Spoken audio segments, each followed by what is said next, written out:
이슬람과 아리스토텔리즘의 융합으로 새 문화를 열다. 합본 1115. 11. 칼람 논쟁으로 이슬람의 신학을 정립하다.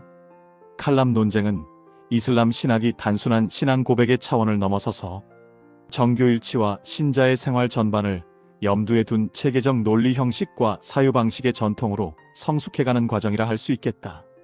이런 면에서 칼람 논쟁은 신앙의 출발점인 코란의 계시를 절대적 전제로 삼으면서도 그 내용을 이성의 언어로 설명하고 방어하려는 시도였다는 점에서 일반적인 신비주의적 종교나 수행 중심의 침묵이라는 종교적 경향성, 그리고 이성 중심의 철학적 자율성과는 분명히 구별된다. 칼람 논쟁에서 거부한 것은 단순한 이성이 아니라 이성이 계시 위에 군림하는 질서였으며, 이를 통해 이슬람의 정체성을 확립하고자 했던 것이다. 헬레니즘 철학의 유입과 타종교와의 논쟁으로 인해 이슬람 신앙에는 새로운 질문들이 던져졌다. 자유의지와 예정, 신의 속성과 본질, 세계의 기원 문제는 더 이상 단순한 교리, 암송으로 감당할 수 없었고 현실적인 이성적 논리적 답변이 요구되었다. 이러한 종교적 변화 속에서 칼람 신학자들은 논리와 개념 분석을 통해 이슬람 신앙을 해명하려 했지만, 그 논증의 최종 기준이 언제나 코란의 계시에 있다는 종교적 절대성은 결코 포기하지 않았다. 이로써 이성은 신앙을 해체하는 칼이 아니라 신앙을 지지하는 변증적 도구이자 정체성을 재정립하는 수단으로 자리매김하게 되었다. 칼람 논쟁의 핵심 논점인 세계의 창조성은 이러한 복합적 상황을 집약한다. 세계는 필연적으로 존재하는 실체가 아니라 신의 자유로운 의지에 의해 창조되고 유지된다는 신앙적 전제를 통해 신학적 변증이 이루어졌다.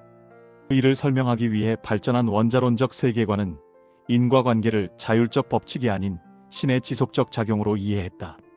이는 자연을 부정하려는 시도가 아니라 자연을 절대화하지 않으려는 신학적 선택이었다.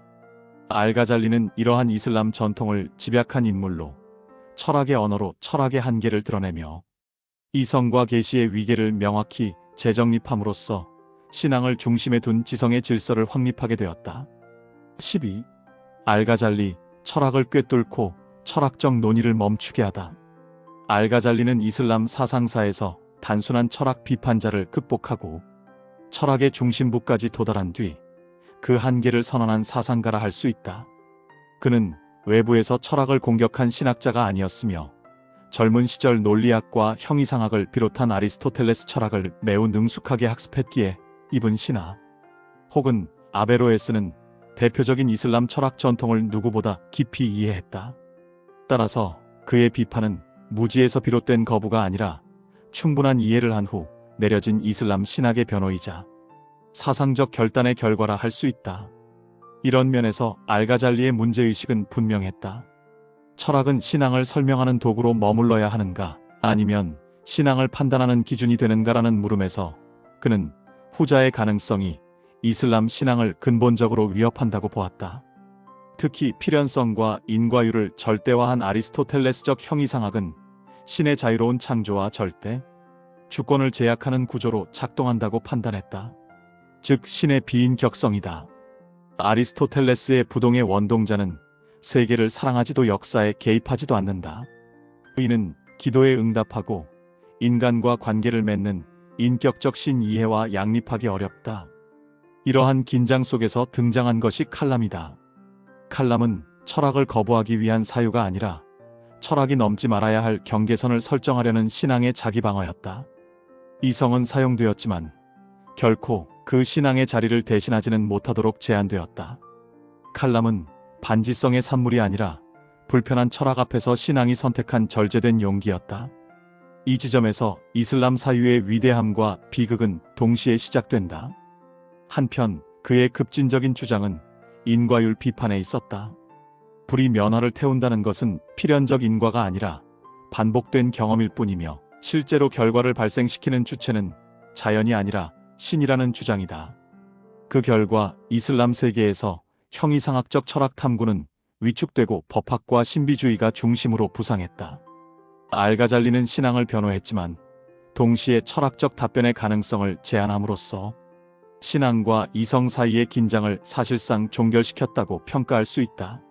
13. 알가잘리와 칼람 논쟁으로 논쟁의 참여자가 아니라 결말이 되다. 결과적으로 알가잘리는 칼람과 논쟁한 인물이 아니라 오히려 칼람 논쟁을 결정적으로 종결시킨 인물에 가깝다.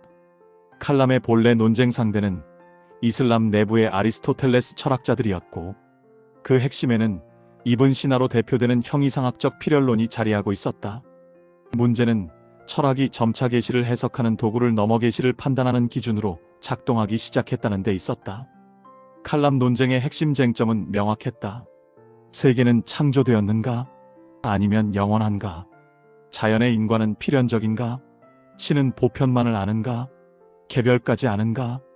이성은 어디까지 신앙을 규정할 수 있는가? 철학자들은 이러한 질문에 대해 논리적 필연성과 인과율을 통해 세계를 설명하려 했고 이슬람의 칼람은 신의 자유로운 의지와 절대 주권을 지키려 했다는 점에서 분명한 입장 차이를 보였다. 알가잘리는 이 논쟁에 외부에서 개입하지 않았다.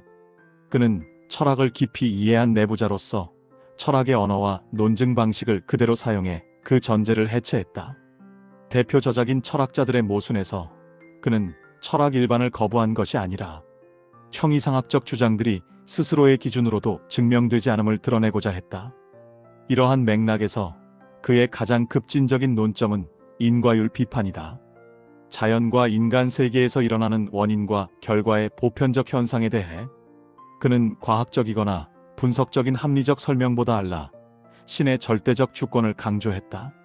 이로써 원인과 결과의 필연성을 상대화하고 모든 사건의 궁극적 근원을 신의 의지에 귀속시켰다는 점에서 철학적 설명을 신학적으로 제한한 측면이 강하다. 그 결과 칼람 논쟁은 사실상 알가잘리의 승리로 끝난 듯 보였기에 이슬람의 신앙은 보호되었고 형이상학적 철학은 후퇴했다. 그러나 동시에 철학적 질문의 영역은 좁아졌고 이슬람 세계에서는 근본적 형이상학적 질문이 점차 위축되었다. 결국 알가잘리는 칼람의 수호자가 되었지만 동시에 이슬람 사유의 방향을 결정지은 분기점을 마련한 인물이라는 점에서 분명한 공헌과 한계를 함께 지닌 사상가라 할 수 있다. 14. 아베로에스, 이성을 끝까지 붙든 마지막 이슬람의 반론. 알가잘리 이후 이슬람 세계에서 철학은 더 이상 중심 담론이 아니었다. 칼람은 신앙을 지켜내는 데 성공했지만 그 과정에서 형이상학적 철학은 공적 정당성을 상실했고 이성은 신앙을 위협할 수 있는 잠재적 위험으로 간주되기 시작했다. 바로 이 지점에서 등장한 인물이 아베로에스였다. 그는 철학을 복권시키려는 낭만적 이상주의자가 아니었다. 그의 목표는 철학의 승리가 아니라 이성이 정당하게 설 수 있는 최소한의 자리를 확보하는 데 있었다. 아베로에스는 알가잘리의 비판을 무시하거나 단순히 반박하지 않았다. 오히려 문제의 핵심이 철학 자체가 아니라 철학의 오용에 있다고 보았다. 철학은 모든 신자를 위한 언어가 아니며 신앙을 대체하는 수단도 아니다. 그렇다고 해서 철학이 거짓이 되거나 배제되어야 할 대상은 아니었다. 이성은 계시와 경쟁하는 적이 아니라 계시를 올바로 이해하기 위해 신이 허락한 능력이라는 것이 그의 기본 입장이었다. 그의 사유를 관통하는 핵심 명제는 분명하다. 진리는 하나이며 참된 진리는 결코 계시와 이성을 동시에 배반하지 않는다. 만일 둘 사이에 충돌이 발생한다면 그것은 이성의 오만이거나 문자에 고착된 미해석의 문제였다.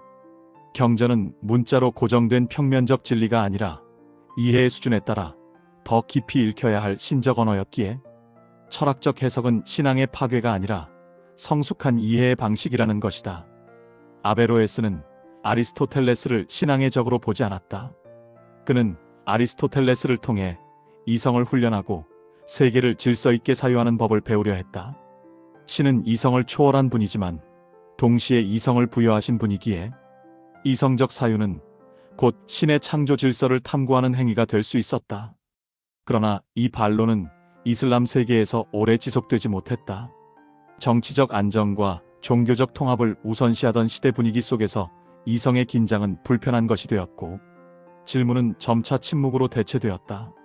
아이러니하게도 아베로에스의 사유는 이슬람이 아니라 서구로 건너가 중세 스콜라 철학과 근대, 이성주의의 토양이 되었다는 점에서 이슬람 지성사의 가장 아이러니한 장면으로 남게 되었다. 15.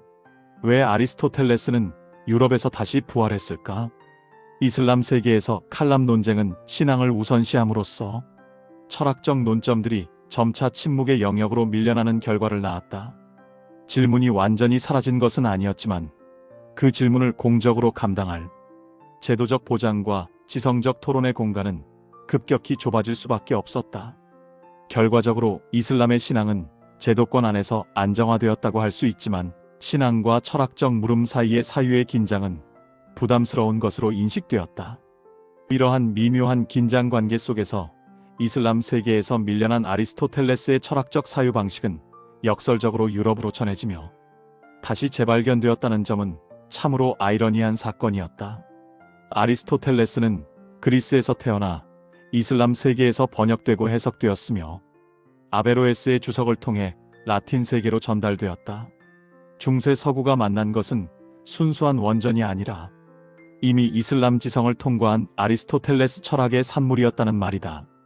다시 말해 중세 유럽 이성의 토대에는 이슬람 사유의 해석적 유산이 깊이 새겨져 있었다는 것이다. 이런 면에서 유럽의 선택은 수용 방식에서 차이를 보였다. 이성은 위험한 것이었지만 배제되지는 않았고 신앙과 충돌할 가능성이 있음에도 불구하고 철학적 질문은 신앙을 확립하기 위한 도구로 이해되었다. 철학은 신앙을 대체하지 않았지만 신앙을 설명하고 정연하는 언어로 훈련되어 갔으며 이성은 경계 안에 두되 침묵시키지 않는 방식으로 신앙과 이성의 논리적 조화를 시도했다. 이 과정에서 유럽에는 대학이 생겨났고 철학적 논쟁은 제도화되었다. 철학적 자율성의 문제는 개인적 일탈이 아니라 학문의 규칙이 되었으며 철학은 위협이 아니라 관리되어야 할 긴장과 도구로 인식되었다. 이러한 조건 속에서 아리스토텔레스의 철학적 방법론은 다시 부활하게 되었다. 결국 이러한 사유의 이동은 질문을 어떻게 다루었는가에 대한 선택의 결과로서 이슬람은 신앙을 지켰고 서구는 질문과 논리적 답변을 다시 붙들게 되었다고 할 수 있다. 인천 송도역 뱃자마에서 이종하였습니다.